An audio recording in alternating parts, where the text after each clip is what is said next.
Assalamualaikum warahmatullahi wabarakatuh. Hello everyone, we come from group 1. First is me, Aisyah Niti. And me, Anceda Prina. And my name is Ade Yulia. Our presentation is about root morphology from Plant Structure and Development course with supervisor Madam Das M and Mrs. Ramadhani Fitria. Yang pertama yaitu pertumbuhan akar. Pertumbuhan adalah pertambahan jumlah sel pada suatu organisme yang bersifat tidak dapat kembali atau reversible. Pertumbuhan tanaman dapat diukur dengan alat yang disebut aksonometer. Daerah pertumbuhan pada akar dan batang berdasarkan aktivitasnya terbagi menjadi 3 daerah. Daerah yang pertama yaitu daerah pembelahan sel, yang kedua daerah pemanjangan sel, dan yang ketiga daerah diferensiasi. Pertumbuhan akar diawali dengan tahap yaitu fase perkecambahan yang diikuti pertumbuhan 3 sistem jaringan meristem primer yang terletak di akar dan batang. Pada fase ini tumbuhan membentuk akar, batang, dan daun. 3 sistem jaringan primer yang terbentuk yaitu protoderm, yaitu lapisan terluar yang akan membentuk jaringan epidermis, meristem dasar yang berkembang menjadi jaringan dasar yang mengisi lapisan korteks, dan prokambium, yaitu lapisan dalam yang akan berkembang menjadi silinder pusat yaitu floem dan xilem. Pertumbuhan primer pada akar. Terdapat 4 daerah pertumbuhan, yaitu yang pertama tudung akar atau kaliptra. Tudung akar atau kaliptra berfungsi sebagai pelindung terhadap benturan fisik ujung akar terhadap tanah sekitar pertumbuhan. Pada tudung akar dikotil, antara ujung akar dengan kaliptra tidak terdapat batas yang jelas dan tidak memiliki titik tumbuh pada kaliptra tersebut. Pada tudung akar monokotil, antara ujung akar dan kaliptra terdapat batas yang jelas atau nyata. Sel-sel kaliptra yang dekat dengan ujung akar mengandung butir-butir tepung yang disebut kolumella. Yang kedua yaitu meristem, merupakan bagian dari ujung akar yang sel-selnya aktif membelah di daerah meristem apikal untuk memperbarui sel-sel yang rusak menjadi sel-sel yang baru. Yang ketiga daerah pemanjangan sel yang terletak di belakang daerah meristem. Hasil pembelahan meristem tumbuh dan berkembang memanjang pada daerah ini. Yang keempat daerah diferensiasi. Hasil pembelahan dan pemanjangan akan mengelompok sesuai dengan kesamaan struktur. Sel-sel yang memiliki kesamaan struktur kemudian akan memperoleh tugas membentuk jaringan tertentu. Selanjutnya sistem perakaran. Sistem perakaran dibedakan menjadi 2, yaitu akar tunggang dan akar serabut. Akar tunggang merupakan akar lembaga yang tumbuh terus menjadi akar utama dan bercabang-cabang lebih kecil. Sedangkan akar serabut merupakan akar lembaga yang dalam perkembangan selanjutnya tidak berkembang, tetapi pada pangkal batang keluar akar yang banyak dengan ukuran relatif sama. Di sini kita dapat lihat gambar radikula, akar adventive, dan bagian-bagian sistem akar tunggang. Kedua sistem perakaran ini akan mengalami percabangan untuk memperluas penyerapan unsur hara dan memperkuat berdirinya batang.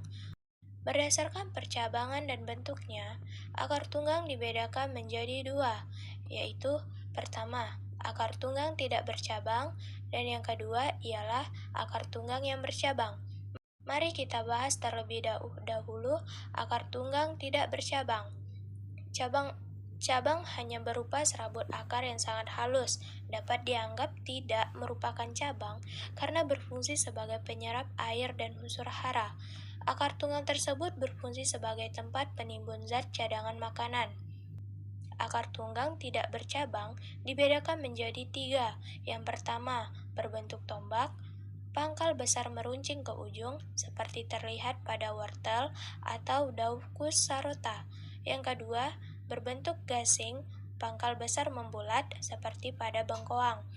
Yang ketiga, berbentuk benang, akar tunggang seperti akar serabut, contohnya pada kratok. Secara morfologi, bagian akar dibedakan menjadi 4 bagian, yaitu pertama, tudung akar atau root cap. Merupakan bagian paling ujung dari akar yang berfungsi untuk melindungi akar. Yang kedua, daerah pembelahan atau meristematic zone merupakan bagian akar tempat pembelahan sel. Daerah ini ditandai dengan sel-sel yang kecil dan dinding-dinding sel yang tipis. Ketiga, daerah pemanjangan atau elongation region berada di sebelah atas dari zona meristematik.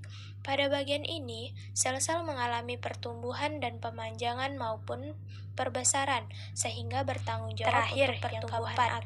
Daerah pematangan atau maturation region berada pada bagian atas zona pemanjangan. Pada bagian ini, sel-sel berdiferensiasi menjadi sel-sel dewasa. Nah, di sini sudah terlihat gambarnya. Bagian apa saja yang termasuk tudung akar, daerah pembelahan, daerah pemanjangan, dan daerah pematangan. Yang kedua, akar tunggang yang bercabang. Akar tunggang ini berbentuk kerucut panjang, tumbuh ke bawah bercabang-cabang banyak, dan cabangnya bercabang lagi, sehingga memperluas daerah perakaran yang dapat menyerap air dan unsur hara. Sistem perakaran yang kedua yaitu sistem akar serabut, yang mana sistem akar serabut terbagi menjadi 3, yaitu yang tersusun dari akar serabut kecil-kecil berbentuk benang seperti padi, yang kedua agak besar dan kaku seperti pada kelapa, yang ketiga agak besar dan masing-masing tidak banyak cabang seperti pada tanaman pandan buah merah. Berdasarkan cara hidup pada berbagai jenis tumbuhan, maka akar mempunyai sifat dan tugas khusus sebagai berikut. Yang pertama, akar udara atau akar gantung. Yang kedua, akar penggerak atau akar penghisap. Yang ketiga, akar pelekat. Yang keempat, akar nafas. Yang kelima, akar tunjang. Dan yang keenam, akar lutut.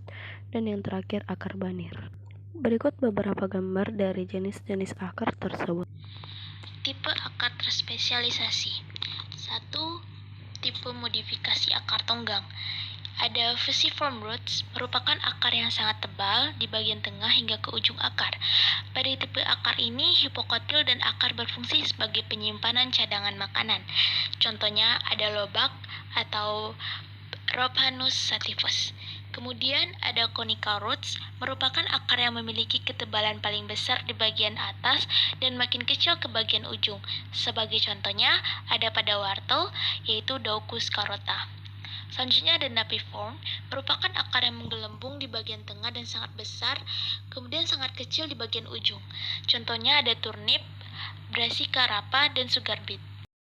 Modifikasi selanjutnya itu adalah tuberous root, akar yang tidak memiliki bentuk yang tetap dan dapat membesar atau mengembang pada beberapa bagian akar. Yang kedua, tipe akar nodulate root. Nodul akar terbentuk dari cabang akar yang difikasi oleh bakteri nitrogen Rhizobium. Pada umumnya terdapat pada famili Leguminosaceae seperti kacang-kacangan.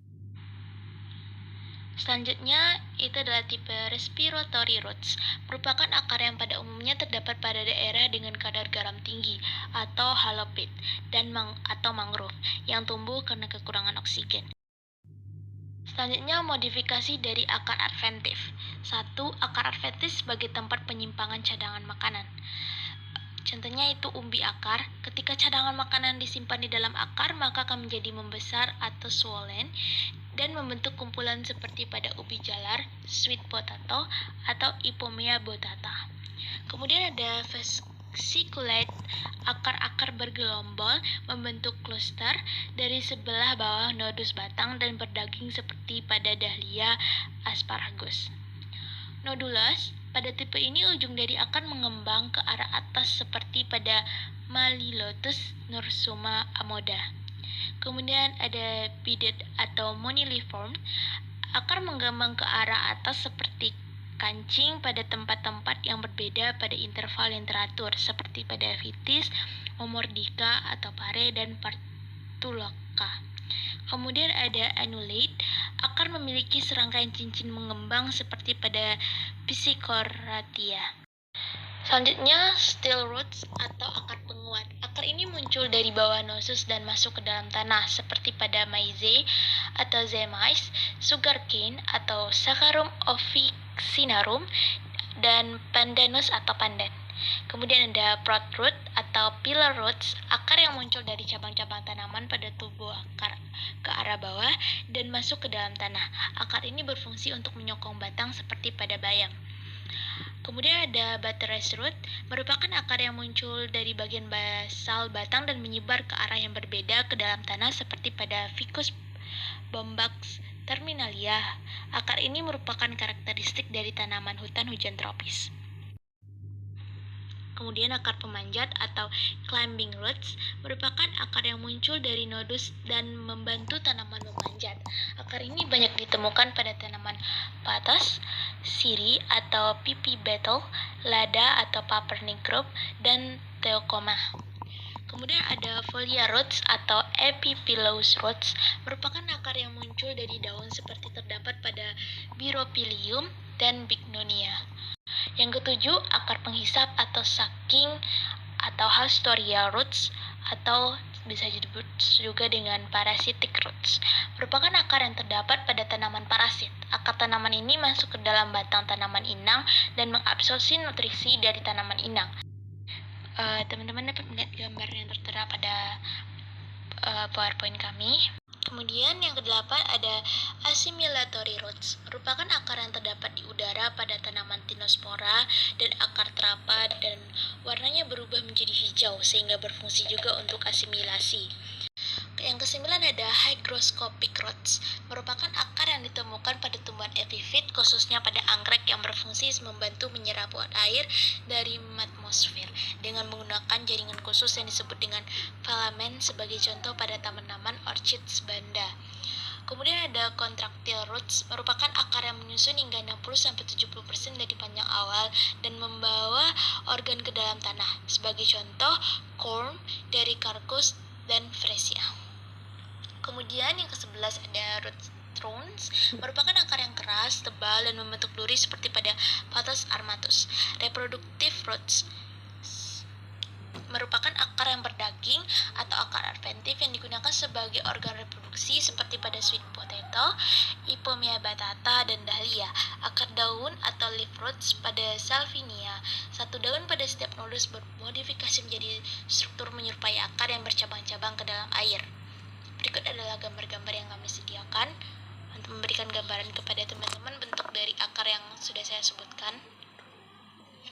Sekian presentasi dari kami. Jika ada kesalahan ataupun kritik dan saran, kami terima sebagai bahan pertimbangan dan perbaikan ke depannya.